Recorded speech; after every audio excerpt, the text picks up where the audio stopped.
Welcome to the Neurogenic Integration Podcast, where we explore the incredible potential of neurogenic tremoring beyond the basics.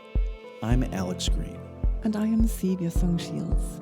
Together, we'll be diving into how this natural, innate process can be seen and applied across different professions, healing modalities, and in scientific research.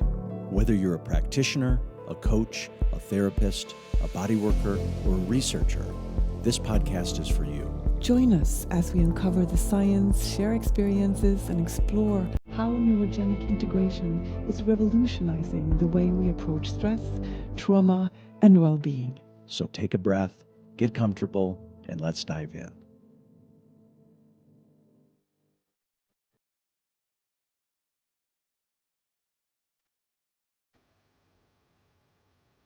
All right. Good afternoon, everybody. I am honored to be sitting down this afternoon with Jo Lothian. And Jo is a TRE practitioner and also a practitioner of Nutrigenomics and brain spotting. These are modalities we'll be talking about. And she is the owner of a business called The Happy Reset. And she's based outside of London in the UK. And I recently connected with Jo through the TRE Providers International Forum because Jo made the announcement that she was going to be giving a series of talks and presentations at an upcoming trauma summit later this month. And what caught my eye is that Jo was going to be sort of speaking about her use of TRE, tension and trauma releasing exercises, the neurogenic tremoring we're always talking about on this podcast, in connection with some of her other approaches like the Nutrigenomics, which is a nutritional based approach, as well as brain spotting. And brain spotting is a modality, and I'll let Jo describe it a little bit more, but it's a training that I have in common with Jo. So it's a nervous system based approach to trauma resolution and nervous system management, working with the eyes. And it's a part of my own sort of therapeutic toolkit.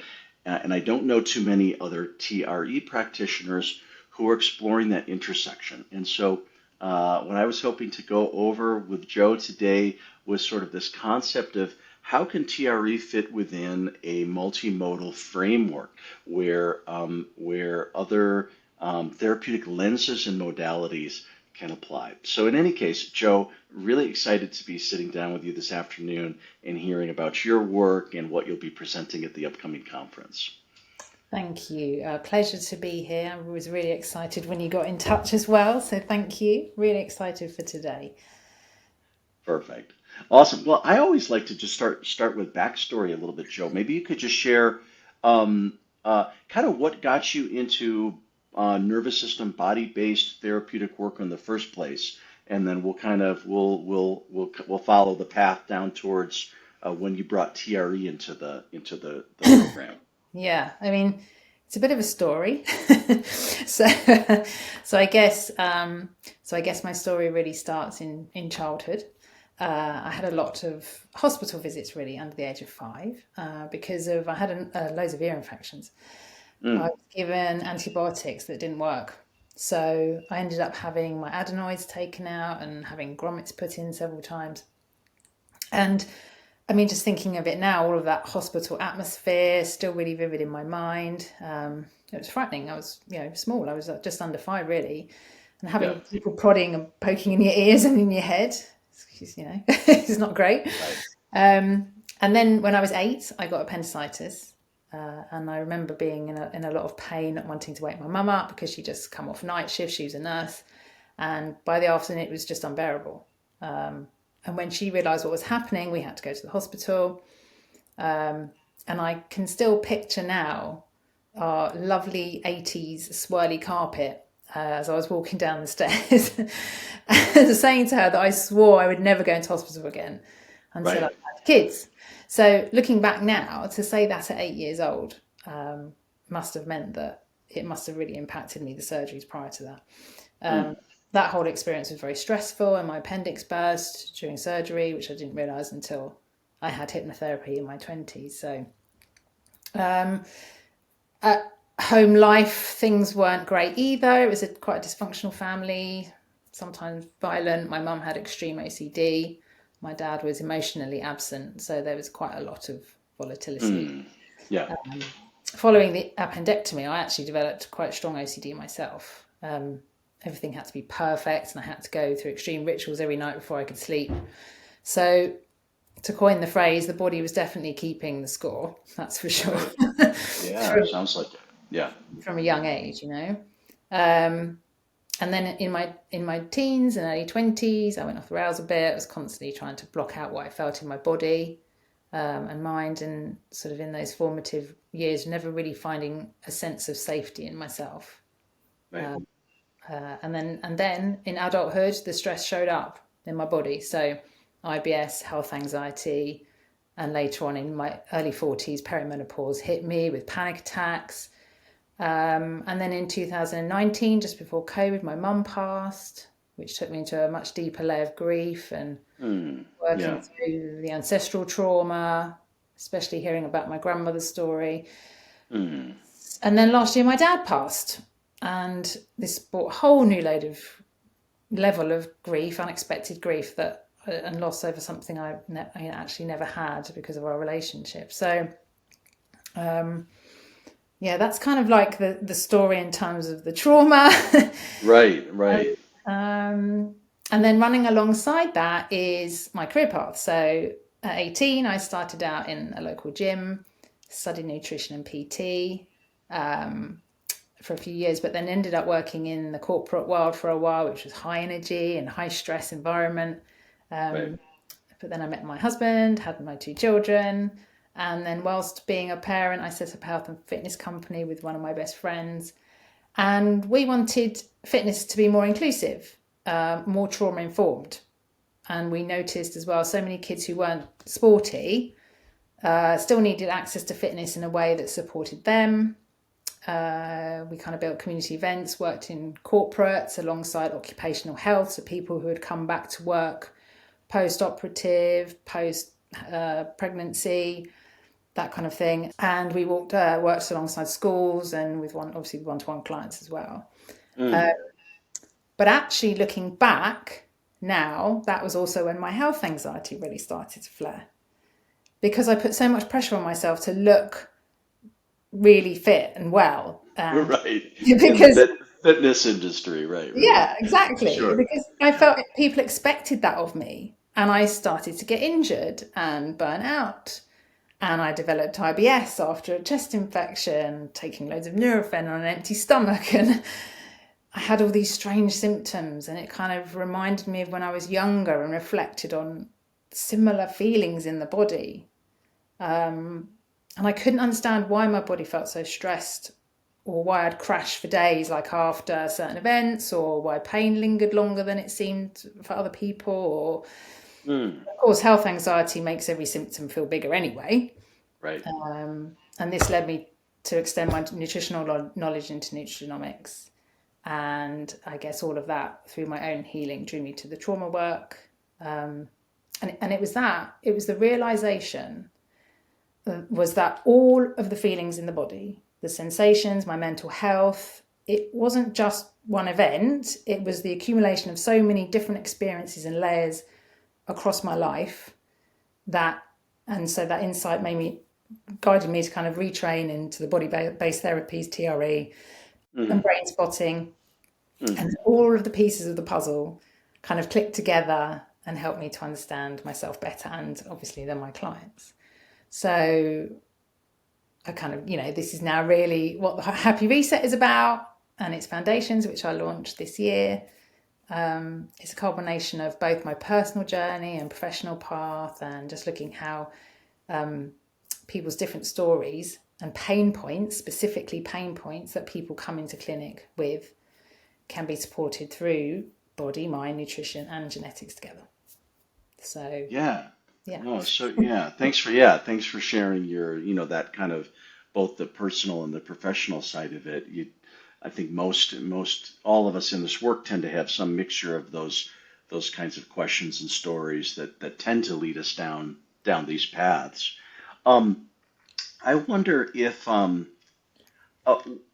Jo, could you share what you consider to be either the strong points or what's just generally really cool about each of these three methods. So there's the nutrigenomics, there's the brain spotting, there's the TRE, whatever order you want to, but let's go through each of the three and what it is that resonated enough with you about it that that became a primary a tool that you work with in your approach. Okay, so I'll start with the nutrigenomics because I think that's kind of where it first started. Okay. Nutrigenomics was definitely where it started. It kind of gave me the first real insights into why my body and my mind responded the way that it did. So things like stress, hormones, even inflammation. It explained patterns that I guess I hadn't really been able to make sense of before.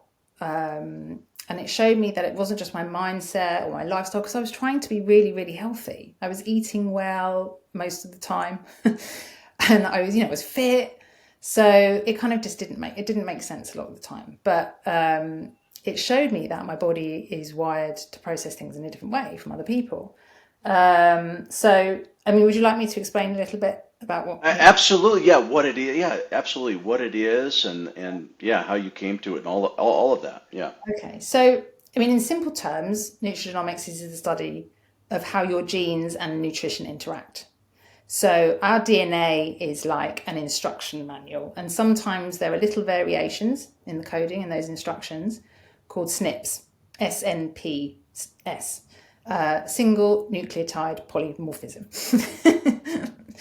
So they don't mean something's broken. It just means that one process might run faster or slower than average. And when on the reports, it's like a traffic light system. So if a certain gene SNP is red, it means that it's potentially 70% less effective. Yellow is up to 40% effective, and green, you're okay. You don't really need to pay much attention to it. And then some genes are upregulated and downregulated, so things like hormones might move faster or slower through the pathway. But it's got to be taken in the bigger context of a number of reports and a number of different pathways in the body to how your body's functioning. But what it means is that you find out how you can support your body with the right foods, the right nutrients, and lifestyle changes as well. And there are 11 different reports I generally tend to, in my practice, do a nutrient core report, which is really important in terms of B vitamins, vitamin D, the main vitamins. And then I usually support that with a nervous system report, with obviously being trauma-based. It's really, really fascinating to see how people are metabolizing their hormones. And hormones report have been really, really useful for menopausal, perimenopausal women. And then there's loads of other reports like detoxification, metabolism, thyroid, methylate, histamine, loads of different reports basically. And there's even an athlete report which bunches together in the context of genes that help to fuel you, to see what your sleep is like, what motivates you. So really good for performance, people that feel blocked creatively or from a performance perspective. So it's really powerful in the context of trauma, because it explains why two people, even within the same families, even twins, can go through the same experience but respond so differently. And so your genes influence how you clear stress, stress hormones, how sensitive you are to, say, something like estrogen, or even how your body stores trauma memories. And then when you then combine that knowledge with nervous system work and somatic release, it becomes really, really personalized. Interesting. Yeah, it's completely a new, this lens on trauma and stress processing is totally new for me. So it's very interesting to hear about it. What's the organization that you work with? Did this develop out of a functional medicine framework, or what's the origin story of nutrigenomics as a system?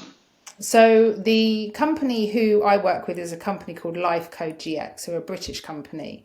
The lady that runs it, Emma Bezic, she's incredible. Her knowledge is just amazing.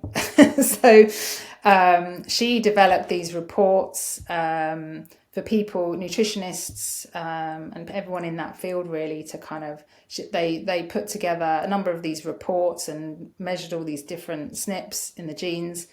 And it's really helped nutritionists to provide much more detailed information, because it's not like, if you have a blood test or a urine test, for example, you're taking a snapshot of time in that moment, whereas these are DNA swabs, and so that's it. You don't have to do it again. It is, you do the test once, and you can carry that through from, say, birth all the way through to older life. So it can help you throughout your entire life to understand how to support yourself better. Yeah, I mean, it's incredible. There are some things that are very specific to nervous system health, which I can talk about if you like me to. But it's yeah, Right. it's fascinating. Well, I'm curious if you're willing to share anything personally. Of course, don't if you don't want to. But I'm curious if you learned anything about your own genetics through the Nutrigenomics that gave you any insights about your own processing of stress, or what did you learn personally, if you're willing to share? Yeah, okay. So there's so many, but I think if I were to think about probably the three big ones, there's one called COMT. So COMT. It's really common in the genetic world. People talk about it a lot in the nutrigenomics. And it's a gene that helps you break down stress chemicals like adrenaline and dopamine. If it works more slowly, you might hold on to stress longer, feel wired, or find it hard to switch off. But if it works too fast, you might burn through these chemicals really quickly and feel flat or low. And there's everything in between, and there's other things on the pathway that might be going on. So for me, understanding how my COMT gene worked explained a lot about my tendency towards perfectionism and anxiety, for example. So that was one. The other one is called FKBP5, and this is a stress resilience gene, and it affects how strongly traumatic memories get stored and how easily your body comes back to baseline after stress. And if you carry variations here, your nervous system can stay on high alert for longer. So, some people just do that, don't they? They get stressed and then they're there, just stressed. Whereas you see some people have a stressful situation and they're just, oh yeah, that's whatever, it's fine. And when you're not like that, it's really annoying, isn't it, that someone's like that? Definitely. Yeah. So, I mean, that was a big one for me because it showed why I felt stuck in old patterns, even though I thought I'd moved on mentally. And then another big one for me, kind of going into perimenopause, it's called the ESR1. There's two SNPs on that, but there's the ESR1, which is an estrogen receptor gene. So anything that's got an R in it is a receptor gene. Okay. And that influences how sensitive your body is to estrogen. So that's huge for women, especially in perimenopause and menopause. Sure. Some of us feel every hormone change really intensely. Mood swings, anxiety, hot flashes, while others annoyingly sail through. So again, why does this happen? And it's, it isn't just your genes. And just because you have SNPs on certain genes, I have to caveat this, it doesn't mean you're going to get certain diseases. It doesn't mean this is definitely going to happen. But when you look at it, when you're feeling a certain way and people come to me and present with certain symptoms and we work on, and you provide them with the nutrigenomic information, it gives them that autonomy to understand why their body is behaving the way it is. So then there's that, and then you help them to regulate their nervous system through the TRE, and then work through old traumas with the brain spotting. It's just totally. Well, no, it's really, really, really fascinating. So staying on the genetics for a moment, there's a big, in the trauma therapy and healing world, there's increasing awareness. I mean, the concept of intergenerational trauma, ancestral healing. That's been around forever, through many, many healing systems. But more recently, there's, looking at it from the lens of epigenetics and the epigenetic studies that indicate that if one generation has certain, acute stress responses due to trauma, then for several generations there'll be an increased gene activity of stress related. And I'm curious if that epigenetic side of things, where things have been influenced by the previous generations, does that show up at all in the nutrigenomics testing or framework, or not as specifically? No, not as specifically, because I Yeah, mean, it's showing that you have one gene from your parent and sorry, from your mother and one gene from your father, but you don't know who's it it's right. come from. I see. Um, I would say, in terms of kind of looking at things from an ancestral perspective, I would Mm, say I have more connection with that from the brain spotting, actually. There hmm. seems to be much deeper connection in working with that ancestral trauma on the brain spotting side. I Um, see. I mean, it's interesting. I do reports for mums and children, and it can be quite funny because sometimes in that moment of telling the kids, oh, that's it. Oh, look, your mum's got the same.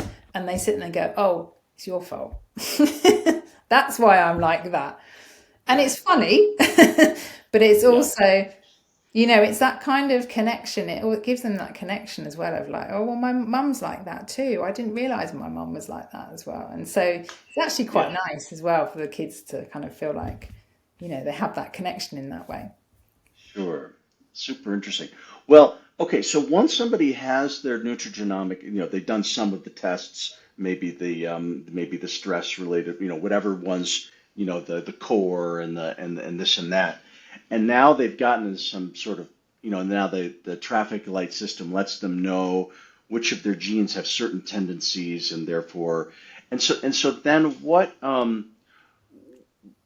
then does that influence? Does it influence what sort of types of foods they might eat more or less of? Does it influence what kinds of vitamins they might do more or less of? Like, what are the outcomes from a nutritional perspective once that information is there? So there are some really key things that you can see in terms of nervous system health.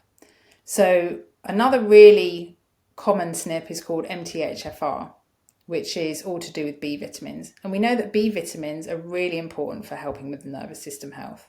It's a really common SNP actually, and sometimes is connected as well to another SNP called FUT2, FUT2. I don't want to keep bombarding you with There's SNPs. so many. I'm Don't ask impressed me with to how many pronounce there the are. actual real names either, because I will just get completely lost on that one. It's very complex. So it's just kind of understanding really the actions of them function. But Right. yeah, B vitamins are crucial for nervous system health.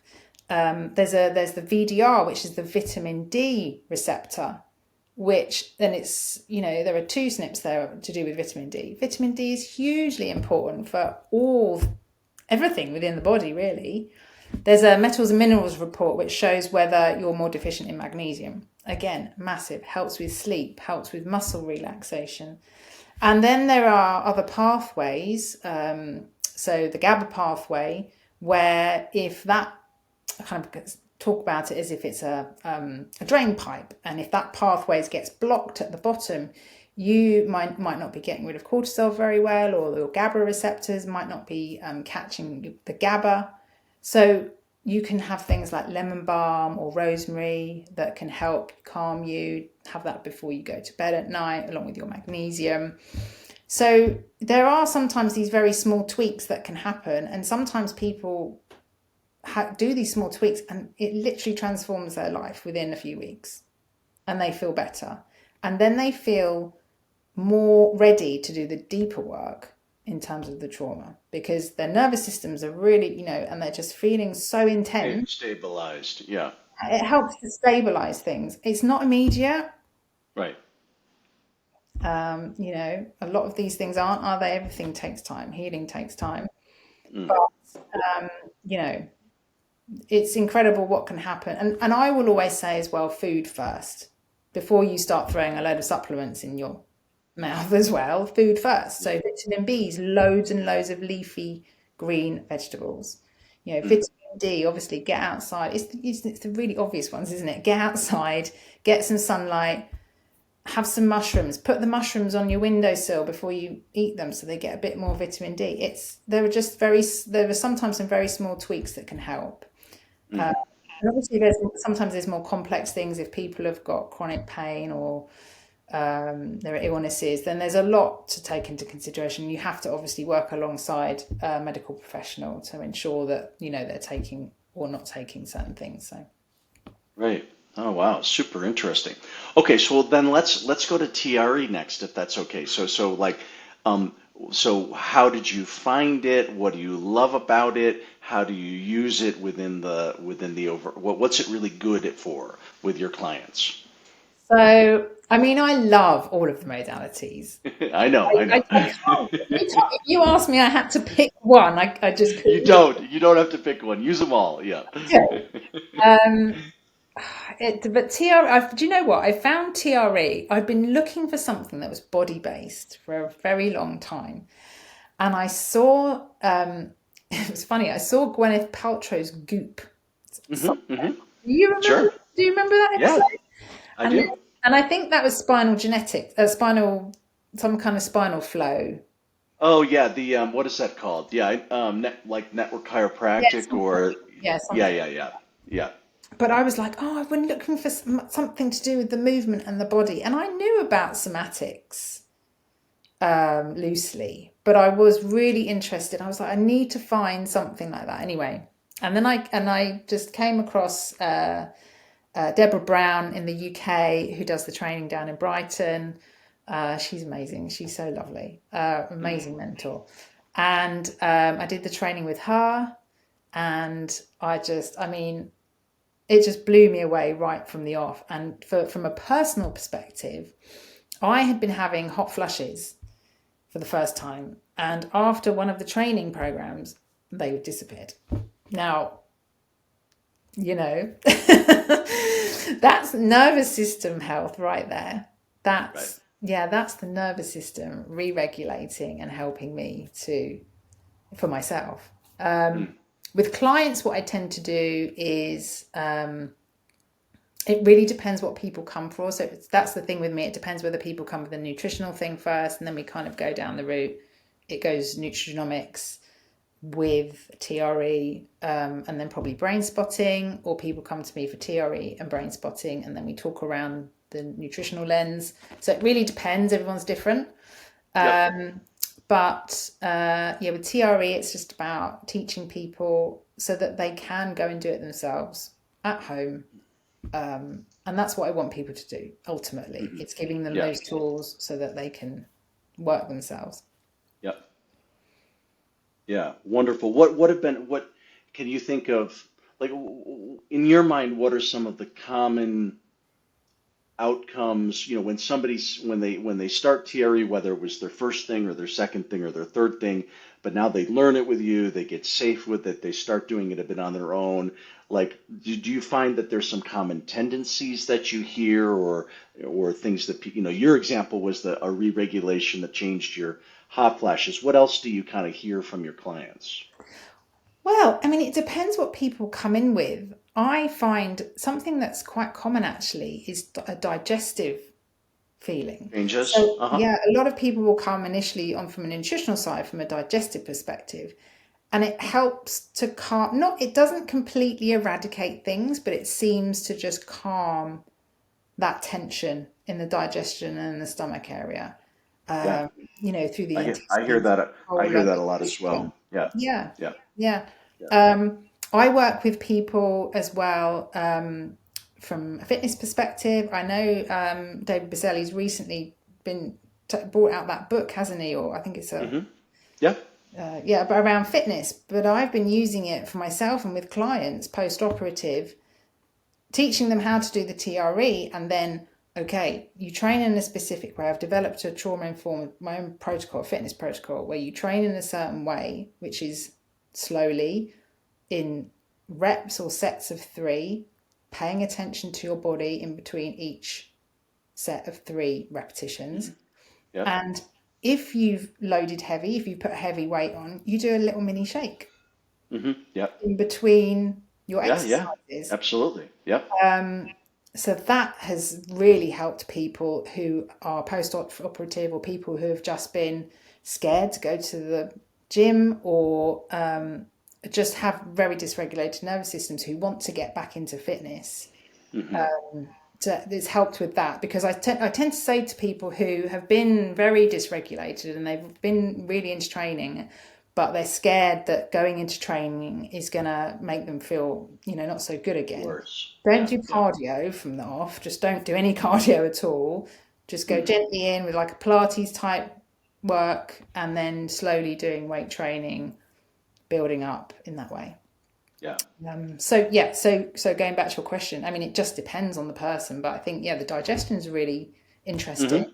The Yep. fitness training around injuries has been really really powerful, Yep. and I think a lot of it is as well just the anxiety. It helps people's anxiety levels to come down significantly too. Yeah. Very cool. All right, well then let's go into brain spotting, how you found that, what you think is so cool about it, and then how, what do you use that for? So tell us about that. And then just I mean, most of our listeners, they know what TRE is because it's a TRE focused podcast.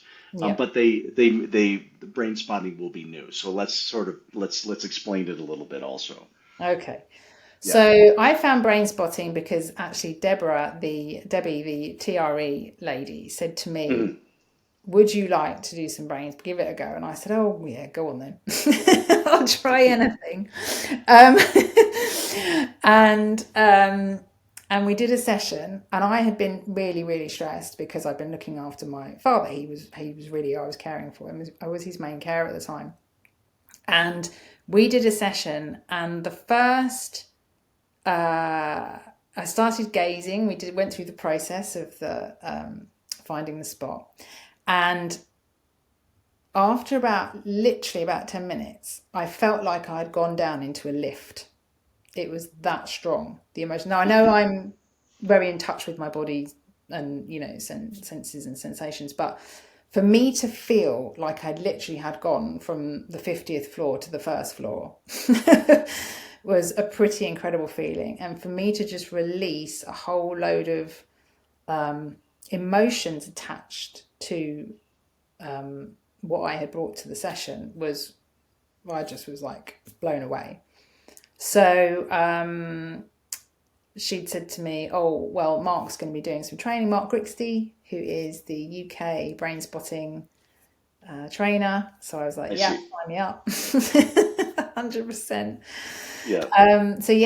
I just think it's just worked really well with TRE. So with the brain spotting, it is about I explain it to clients in that because I think the funny thing is when you first start to explain it to clients and they see you waving around this stick, they just think, well, I'm just going to stare at a stick.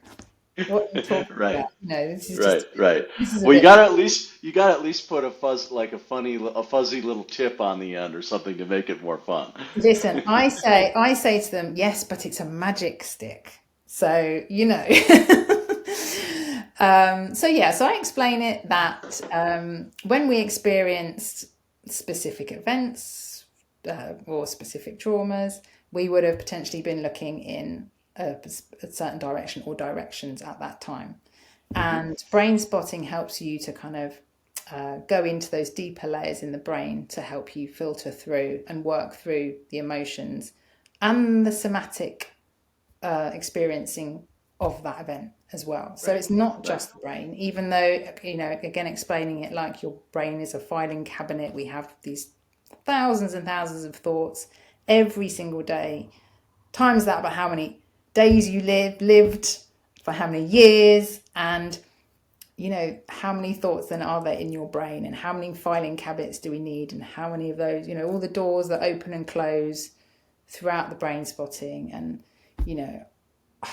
for me, the two together is just a really good process, because once I've helped people get to grips with the TRE, we then move to the brain spotting. And then if people feel safe enough to do so. It's a case of, okay, if your body starts to shake while we're doing the brain spotting, just go ahead and let your body do what it needs to do. Some of my clients will do the brain spotting and then they'll say, oh, I'm going to go do a little shake now. Yeah, Yep. great. Yeah. So, or if people come to me specifically for brain spotting, we'll do the brain spotting, and then later down the line, I'll talk to them about doing some TRE and helping them to kind of discharge the energy from the brain spotting session later. So, yeah, no, and then just maybe just briefly that, like, for again, anyone listening, just a little bit more about brain spotting. Like, in a way, it evolved from EMDR. So EMDR is sort of, well known, and there's different ways of applying EMDR with bilateral stimulation.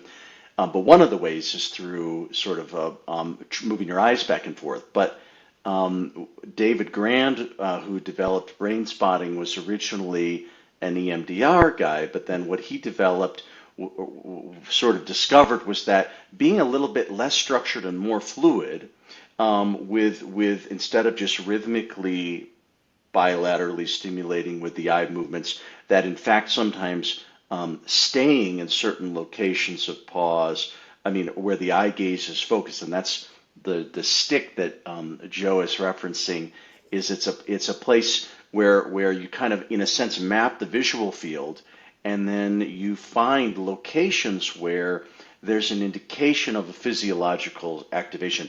That could mean the eye quivers. It could mean the person senses a little bit more somatic activation or autonomic energy. And just as you explained, Jo, this idea that where we look is connected to, at our subcortical levels, the autonomic state that may have been there with stressors, traumas, events, and things like that. And so then if we can help guide somebody back into the particular eye positions while attending to the body experience, this is the sort of kind of processing and things that Jo is describing so beautifully. So just sort of connecting it a little bit into the EMDR framework for a moment there. But Jo, could you talk just a little bit about, like, like, again, when you pair, that makes a lot of sense to me, that if somebody has TRE they know it already, then in brain spotting, when there's more charge, or it might make it more, the person might, in a sense, be better at discharging through tremoring because it's become familiar to them, or they have a way to discharge sort of like after a session. And I think you told me when we connected the other day, you might just say, even if you didn't do the TRE together in the session, you might say, okay, go do some TRE, do some integration. Is that kind of part of the way that you join these? yes, yeah, definitely. Again, it always depends on the client. Yeah. And what they're coming for, and how I feel their how dysregulated or their nervous system feels. Right. I am very intuitive. I work very intuitively. So, ultimately it is down to the client, and I obviously give them the choice, but if I feel, brain spotting, I think let's start with that today, or no, actually, let's go for the TRE today. But, as some clients will just come in straight away and say, I just want to do TRE today, or I just want to do brain spotting. But you will always get those people that go, well, what do you think? So, I try and work quite intuitively. But and also in terms of doing TRE lying down, which is most people, then it's just being with the client. If I'm with the client in person, then it's just sitting by them, and I have the pointer nearby, so that if it does feel that's the right thing to do, then I will do that. And also, sometimes when people in the TRE, when sometimes they do kind of get to that point where they just feel a little bit, uncomfortable, then just doing some resource spotting at the end to help them integrate. So it's just, bring them back to that nice resourcing level. Nice. Yeah. Yeah. Oh, super cool. Jo, you're presenting in a few weeks at this conference. Could you tell us a little bit? I forgot the name of it, so maybe you tell us what the conference is, and then a little bit how you're gonna. Because my understanding was you're presenting a few different days, sort of tuning into different topics. Maybe just share a little bit about what you have planned for that conference. Yeah, so super excited to do this. This is the Master Events series in Oxford at the end of September. It's over 3 days, and absolutely blessed to be alongside Bessel van der Kolk, Dan Siegel, Richard Schwartz, Tara Swart. I mean, all these big names in trauma. It's I think it's Europe's biggest trauma conference. What's the title of it again? The Master Series. I see. Yeah. Okay. Yeah. And so I'm going to be presenting over 3 days. I'll be doing the Sunday and Tuesday in person, the Monday online. I believe it's the first time they're doing immersive sessions online. Usually it's just, in the past, the sessions have been running actually in Oxford, but they've just had like a live link so people can come in and just watch the presentation. So this is the first time they've actually had someone doing immersive sessions. And so 3 a day and 3 topics. So one being anxiety and stress, another perimenopause and menopause, and the third one is ancestral trauma. So I'll be presenting some information around nutrition and nutrigenomics with regards to the nervous system, then taking people into some grounding, and then doing the TRE exercises, doing a shake, and then doing some group brain spotting at the end, some kind of like resource spotting around that specific topic. So yeah, I only have 90 minutes in each session, so I'm going to have to polish it up, I think. That's it. For those of us who are not who won't be able to make it to Oxford Live. What's the online access? Is that people can be an observer, or Yes. could listeners tune in, or even watch afterwards, for example? To my sessions or the whole conference? Both, but I'm thinking more your own sessions. Oh, okay, yeah. So for the whole conference, people are coming in live and watching the different presentations and the different speakers. But for my sessions, people will have to book on, because I've said that I can only have a certain amount of people, which I want to. I see. From a safety perspective, I only want to have a limit to each session. I mean, I have a colleague with me, but people would have had to have booked on to actually have the sessions, and they won't be able to. It's not a watch; it's an actual participation. It's participation. Right. It's experiential. Yeah. So cool. Super excited. It's going to be really, really interesting. Really looking forward to it. Very, very cool. Well, good. Well, what else would you want to sort of share by way of closing for anybody listening? About your work and anything else you'd like to share? I guess I'd love it if more people were to kind of pull the different modalities together. I know doing nutrition is difficult because you have to study that. You have to have that background to study nutrition to do the Nutrigenomics, but it would be really interesting if people were to consider that along with the trauma-informed modalities. I think TRE and brain spotting go really well together, so I think that people should definitely combine those modalities too. And I mean, the Happy Reset, as I said, that I launched this year, is trying to speak to people through a lens that general public will be able to understand things. Because I think what we tend to do in our space is we tend to talk quite clinical because we are all practitioners, and we talk the way we do because of our training and education. But I'm trying to bridge that gap between that and general public, and then trying to inform people more about the TRE and the brain spotting and the nutrition, and that you should look at everything, your mind, your body, and the food that you put in your body, and the nutrients that your body needs to really help yourself deal with any challenges that come up in life. Very cool. Well, Jo, we'll put all the information, the Happy Reset and the conference website, all of that we'll include in our in our notes down below so people can find you and find the conference. And I don't know if this episode will be out in time but it'll be close. It'll be close. If not, at a minimum, it'll be on people's radar for next year. Great. But anyway, no, Joe, I really appreciate you taking time. I'm wishing you well at the conference itself in a few weeks. I Thank think you. that's going to be a big impact.